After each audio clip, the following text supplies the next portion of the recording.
Telangana cabinet విస్తరణకు తాత్కాలిక break పడింది. ఈ నెల 30న మరోసారి ఏఐసీసీ పెద్దలతో తెలంగాణ కాంగ్రెస్ నేతలు భేటీ కానున్నారు. ఏఐసీసీ పెద్దలతో టీకాంగ్ నేతలు సమావేశం కానున్నారు. ఇక ఖర్గే ఢిల్లీలో లేకపోవడంతో టీపీసీసీ కార్యవర్గ నిర్ణయం వాయిదా పడింది. ఇక 30న మరోసారి ఢిల్లీ రావాలని CM Revanth, TPCC chief Mahesh Goud ఇతర సీనియర్ నేతలకు సూచించారు.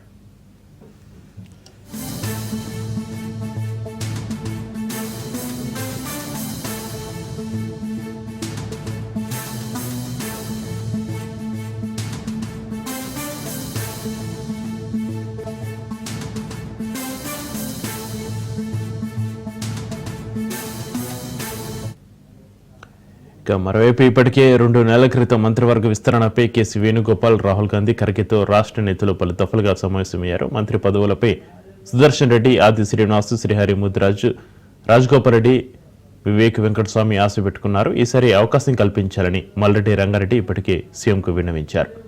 పీసీసీ కార్యవర్గంలో సామాజిక సమీకరణాలకు పెద్దపీట వేయనున్నారు.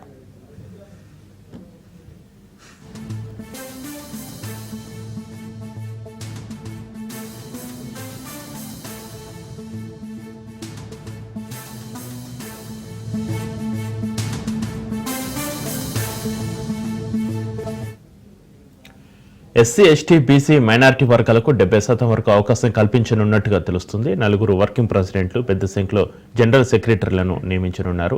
రోహిత్ రెడ్డి, సంపత్ కుమార్, బలరాం నాయకులను వర్కింగ్ ప్రెసిడెంట్గా నియమించే అవకాశం ఉన్నట్టుగా తెలుస్తుంది. ఇక మైనారిటీల జాబితాలో ఫయ్యూం లేదా ఫిరోజ్ ఖాన్కు ఛాన్స్ దక్కే అవకాశం ఉంది.